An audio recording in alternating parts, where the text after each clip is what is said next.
और खबरदार में अब हम विश्लेषण करेंगे पाकिस्तान की उस नापाक हरकत का जिसे भारत के सब्र का टेस्ट कहा जा सकता है। आपने बार बार ये सुना होगा कि सर्जिकल स्ट्राइक के बाद पाकिस्तान बौखला गया है, लेकिन अब ये कहना ज़्यादा ठीक होगा कि अपनी बौखलाहट में पाकिस्तान सीमा पर अपनी सीमाएं लांघ रहा है और लगातार सीज फायर का उल्लंघन कर रहा है।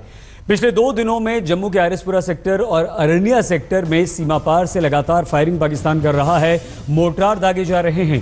बीती रात पाकिस्तान की ओर से इन दोनों सेक्टर्स में भारी फायरिंग की गई और मोर्टार दागे गए।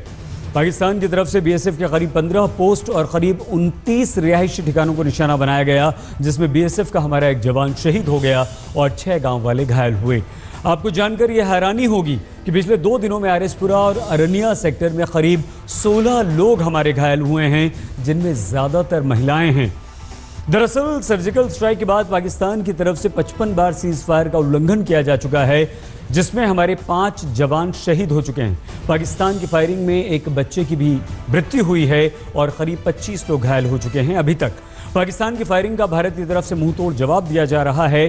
आज बीएसएफ ने जवाबी कार्रवाई करते हुए पाकिस्तान के एक रेंजर को मार गिराया। इससे पहले 21 अक्टूबर को बीएसएफ ने अपनी जवाबी कार्रवाई में पाकिस्तान के 7 रेंजर्स को मार डाला था।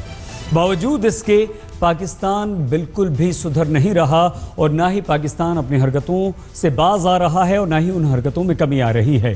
अब सीमा पर जो गांव हैं उनमें खौफ है, दहशत है, लेकिन पाकिस्तान के खिलाफ गांव के इन लोगों में जबरदस्त गुस्सा भी है। पाकिस्तान ने हमारा तो जीना जीते जी हमें मार डाला है। हम लोगों का कोई जीना नहीं है, कोई रहने का कोई हमें मजा नहीं है इधर।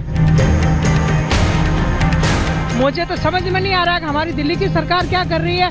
गरीब लोगों को क्यों मरवा रहे हैं? जो करना है एक ही बार करे।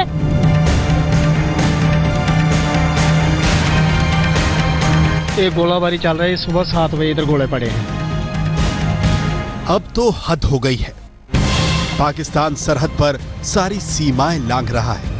सर्जिकल स्ट्राइक के बाद से करीब करीब हर रोज सीज फायर का उल्लंघन कर रहा है। करीब करीब हर रोज पाकिस्तान गोलियां बरसा रहा है और मोर्टार दाग रहा है। यूं तो सर्जिकल स्ट्राइक के बाद पाकिस्तान एलओसी और अंतर्राष्ट्रीय सीमा दोनों जगहों पर सीज फायर का उल्लंघन कर रहा है, लेकिन पिछले कुछ दिनों में अंतर्राष्ट्रीय सीमा पर आरएसपुरा और अरनिया सेक्टर में हालात सबसे ज्यादा खराब है। रात का अंधेरा हो या दिन का उजाला, कभी भी सरहद पार से फायरिंग शुरू हो जाती है। मैं इस वक्त आरएसपुरा सेक्टर की गोपत बस्ती मैं हूं। यहाँ पर अभी कुछ समय पहले जो है पाकिस्तान की तरफ से 82 mm मोर्टार लगाया गया है और उसके बाद जो है यहाँ पर जो है 6 परिवार के सदस्य जो है गंभीर अवस्था में जख्मी हो गए। उनको सबको गवर्नमेंट मेडिकल कॉलेज पहुंचाया गया है। कितने पशु यहाँ पर जख्मी हुए हैं। अभी घर का कोई भी सदस्य यहाँ नहीं है। सबके सब जो लोग हैं जख्मी हो चुके हैं और ये दूसरा इंसिडेंट है कल के बाद। कल भी हुआ था। ये 7 का घर है जो कि इतने लोग परेशान हो गए थे कि उसकी वजह आप देख रहे हैं किस तरह पे दीवारों पर जो है जो मोटर शेल जो कि 82 mm मोटर शेल है जो कि सिविल एरिया को टारगेट किया जा रहा है। अंतर्राष्ट्रीय सीमा पर बसे गांवों में गोलियों की आवाज गूंज रही है, लेकिन उन आवाजों के पीछे दहशत तैर रही है। लोग डर में हैं, पता नहीं कब पाकिस्तान की गोली उन्हें अपना निशाना बना ले।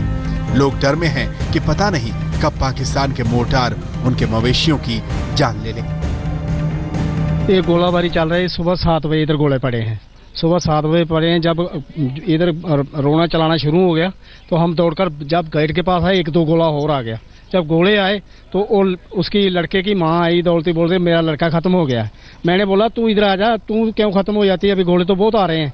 कितने मोटर शेल लगाए पाकिस्तान? ये जो मोटर शेल है ये इधर हमारे घर 2 आए हैं। ये हमारा घर है और पार कर नीचे हमारा सामान भी सारा खराब हो गया। इधर हमारे घर में आए थे तो सर हमारे तो पाकिस्तान ने हमारा तो जीना जीते जी हमें मार डाला है। इनका तो घर ही खत्म हो गया। मेरी बहन का सिर पर आदमी नहीं है, वो मर गया। एक बच्चा था वो भी सारा जख्मी होकर हॉस्पिटल पड़ा है कि खुद बची है तो वो क्या करेगी। पाकिस्तान सरहद पर सटे गांवों के साथ साथ लगातार बीएसएफ की पोस्ट को भी निशाना बना रहा है। 26 अक्टूबर की रात पाकिस्तान ने आरएसपुरा और अरनिया सेक्टरों के करीब 15 बीएसएफ पोस्टों को निशाना बनाया। पाकिस्तान की हिमाकत का बीएसएफ ने मुंहतोड़ जवाब दिया, लेकिन पाकिस्तान की फायरिंग में बीएसएफ के हवलदार जितेंद्र कुमार शहीद हो गए। बॉर्डर के एक गोपत बस्ती है जहां पर कि एक और घर को अटैक किया है पाकिस्तान रेंजर्स की जो शेलिंग और फायरिंग। आप देख सकते हैं कि यहां पर ये जो पूरा छत जो है मकान टूट चुका है, पूरा डैमेज हो चुका है। ऊपर की जो छत पर यहां पर एक मोटर गिरा है 82 मोटर, उसे इतना ब्लास्ट किया है कि यहां पर आसपास जो इलाका है पूरा डैमेज कर दिया है।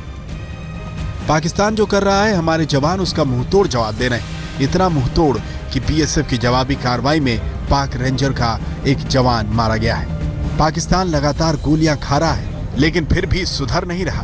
पाकिस्तान की ओर से हो रही फायरिंग और शेलिंग इतनी हैवी है कि लगता है कि पाकिस्तान ने जंग शुरू कर दी है। पाकिस्तान की ओर से हो रही फायरिंग जंग का आगाज तो नहीं मगर जंग से कम भी नहीं। ऐसे में एहतियात काफी जरूरी है, लिहाजा सरहद किनारे के गांव को खाली कराया जा रहा है। कुछ थोड़ा बहुत नुकसान जो है सिविल एरियाज में हुआ, कुछ पशु जो हमारे हैं उनके मरने की खबर है और कुछ 5 से 7 लोग हमारे जख्मी हैं। मैं जिधर शेलिंग एरियाज़ हैं या फायरिंग एरियाज़ हैं, हमारे पास बंकर्स हैं, आर्मर्ड व्हीकल्स हैं, तो हम लोग पूरी कोशिश करेंगे कि जितने से जो भी सिविलियंस जो हैं मुश्किल में हैं हम उनको सक्सेसफुली इवैक्यूएट करवा पाएं। अब सवाल यह है कि पाकिस्तान चाहता क्या है। कहीं ऐसा तो नहीं कि पाकिस्तान भारत को भड़का रहा है, लेकिन पाकिस्तान की यही मंशा है तो ये बेहतर होगा कि वो अपनी ताकत का विश्लेषण कर ले। अश्विनी कुमार, आरएसपुरा, जम्मू, आज तक।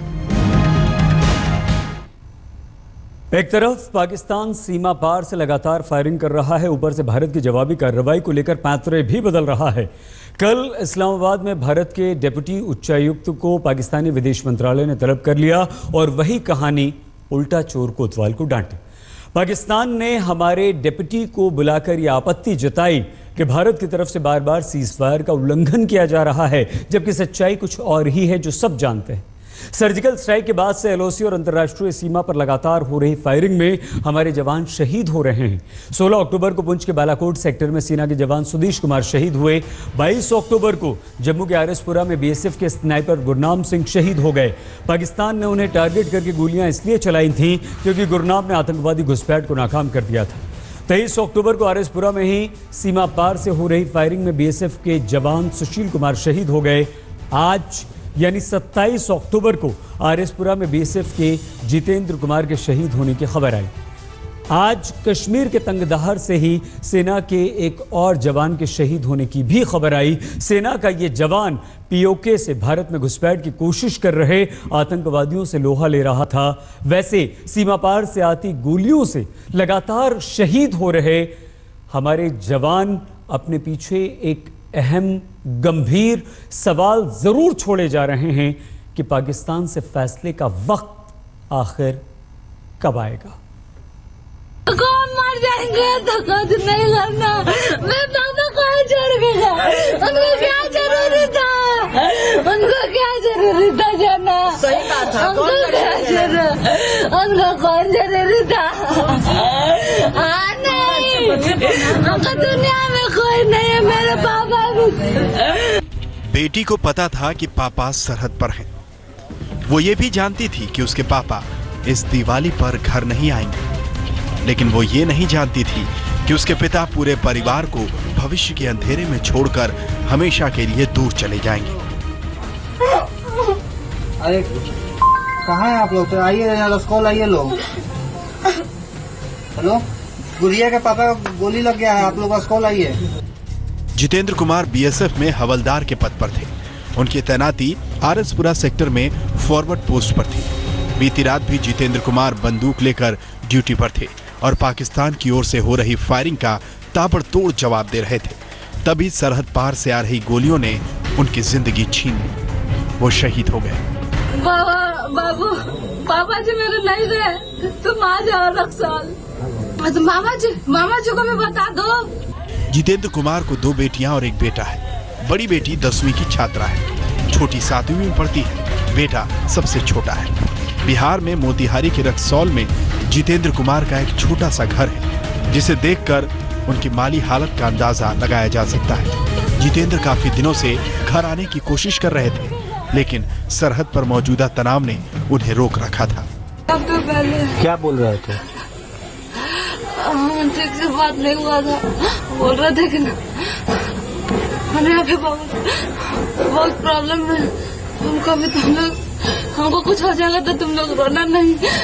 हम बोले पापा आप आ जाइए, तो बोल रहे उनको छुट्टी नहीं मिल रहा था, वो आने के लिए तड़प रहे थे। इस बीच एलओसी के करीब तंगधार में आतंकवादियों की घुसपैठ की कोशिश नाकाम करते वक्त सेना का एक जवान और शहीद हो गया। सेना को जानकारी मिली थी कि आतंकियों का एक दस्ता पीओके से भारत में घुसपैठ की कोशिश कर रहा है, लेकिन सेना ने उनकी नापाक कोशिशों को नाकाम कर दिया।